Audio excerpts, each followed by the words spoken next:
ஆமா எனக்கு நயன்தாரா வேணும். இவர் கனவு நிறைவேற்றுறா கனவு காணும்னு சொன்னாரு.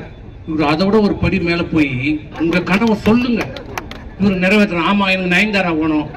இவர் கனவு நிறைவேற்றுறா எனக்கு நயன்தாரா வேணும் அடம் பிடிக்கும் சி.வி. சண்முகம். விழுப்புரம் மாவட்டத்துல பாஜக மற்றும் அதிமுக கூட்டணி கட்சிகள்லாம் சேர்ந்து ஒரு ஆர்ப்பாட்டத்தை ஏற்பாடு பண்ணாங்க. என்ன ஆர்ப்பாட்டம்னா, தமிழ்நாட்டுல பெண்களுக்கு பாதுகாப்பு இல்ல, அதனால திமுக ஆட்சி நீங்க தூக்கி எறியணும்னு சொல்லி பெண்கள் பாதுகாப்பை வலியுறுத்தி ஒரு ஆர்ப்பாட்டம். இந்த ஆர்ப்பாட்டத்தோட தலைமை யாரு? அதிமுகவுடைய முன்னாள் அமைச்சர் சி.வி. சண்முகம். அந்த சி.வி. சண்முகம் தன் தலைமை உரையில என்ன சொல்லியிருக்காருன்னா, கண்டன உரையாற்றணும்ல, கண்டன உரையாற்றும் போது ஒரு வேகத்துல தன்னிலை மறந்துனா அது மேடைங்கிறத மறந்து தன்னுடைய இயல்புக்கு போயிட்டாரு. இந்த வீட்டுல பேசுவோம் அந்த மாதிரி இயல்புக்கு போயிட்டு என்ன இந்த ஸ்டாலின் சொல்லிக்கிட்டே இருக்குது. அப்துல் கலாம் என்ன சொன்னாரு? அனைவரும் கனவு காணுங்கள், கனவு காணுங்கன்னாரு.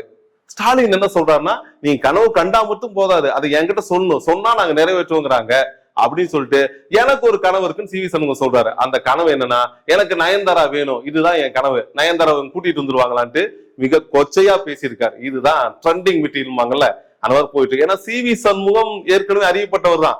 இதுக்கு முன்பே ஒரு 4 மாதத்துக்கு முன்னாடி தேர்தல் வரப்போகுதுங்கிற சூழல் இருக்கப்ப அப்பயே அவருடைய பூத் கமிட்டி மீட்டிங் நடக்குது. அந்த கமிட்டி மீட்டிங் என்ன சொல்றேன்னா, திமுக என்ன ஆனா இலவச பஸ் தரேன், இலவச மிக்சி தரேன், இலவசமா எல்லாம் தராங்க. ஒரு கடத்துல திமுக இலவச பொண்டாட்டி கூட தரும், அந்த கட்சி அப்படியாப்படுதுன்னு சொல்லி சிரிக்கிறாரு. அப்போது கூட பெண்கள் அமைப்பு கடுமையா கண்டனம் தெரிவிச்சாங்க.